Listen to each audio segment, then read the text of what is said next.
Bonjour à tous et bienvenue sur boursicoté.com pour cette nouvelle analyse technique du CAC 40 en clôture avec une séance qui partait plutôt pas mal puisque l'on a marqué un gap donc dès l'ouverture qui a permis le franchissement ici de cette zone des 7910 points et puis tout au long de la séance on est redescendu, on est repassé même sous la zone ici des 7855 points pour terminer en clôture sur cette zone de support qui se situe à 7800 points puisqu'à 7800.88 le CAC 40 repère par rapport à la séance de vendredi 0,43%. Au niveau des indicateurs techniques, c'est toujours très neutre au sens des histogrammes du MACD, tout comme le RSI. Les volumes sont tout juste dans la moyenne, on a des volumes proches de 3 milliards, donc rien de, je dirais, de notable par rapport aux séances précédentes. Alors, les causes de ces mouvements, dans un premier temps, on a eu un accord commercial entre les États-Unis et donc l'Union européenne, cet accord qui semblait plutôt, moins mauvais que ce qui était attendu, et puis au final les investisseurs ont considéré qu'il y avait encore pas mal de zones d'ombre et que cela ne justifiait pas un optimisme qui permettait justement au CAC 40 de repartir de manière forte, et donc on est redescendu ici sur cette zone autour de laquelle on évolue toujours au moment de cette analyse au niveau des contrats futurs. Donc qu'est-ce que cela veut dire? Cela veut dire que pour l'instant on reste grossièrement sur une dynamique haussière, mais que l'on a toujours du mal à franchir ici cette zone des 7910 points d'une manière durable. Au niveau du palmarès des valeurs, nous avons tout de même quelques belles hausses, à l'image d'ST Micro qui gagne 2,74% ou Total Energy plus 2,08%. Derrière, le Grand SA, Michelin ou Capgemini sont sur des hausses nettement inférieures.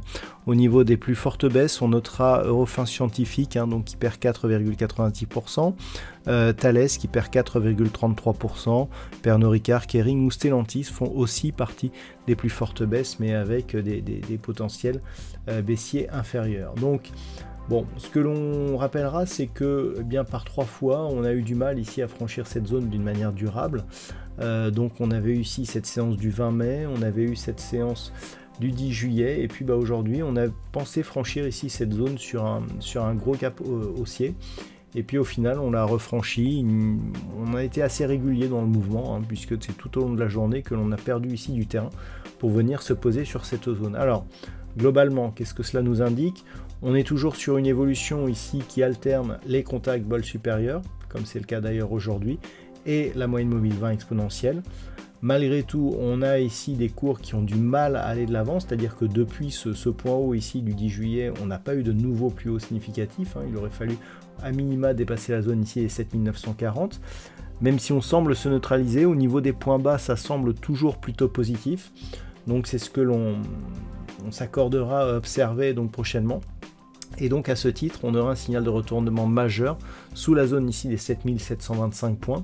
Ce qui veut dire que l'on peut considérer globalement que tant que l'on est entre, d'un point de vue moyen terme, entre 7725 et 7940, c'est relativement neutre. Après, bon, effectivement, plus on va se rapprocher ici de cette zone, plus ça sera positif. Mais par contre, en cas de cassure ici, on casserait la dynamique qui porte le CAC 40 jusqu'à présent.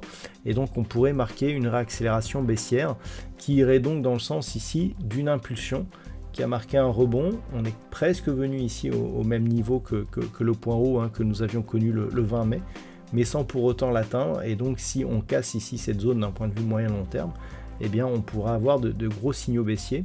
Et par rapport à la configuration actuelle, on peut considérer ici une phase de hausse, un mouvement baissier, on revient ici sur le plus haut. Si on redescend, donc casser cette zone des 7725, on aura une configuration en quasi double top qui, en cas de rupture, nous donnerait des objectifs assez bas, assez proches ici de cette zone de support qui se situe à 7525 points. Voilà donc ce que l'on peut dire sur cette analyse technique du CAC 40 pour aujourd'hui.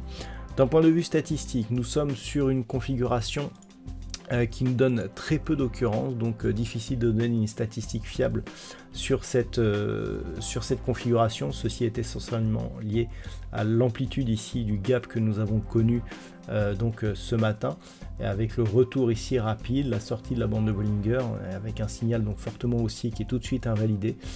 Très peu donc d'occurrences qui ne nous permettent pas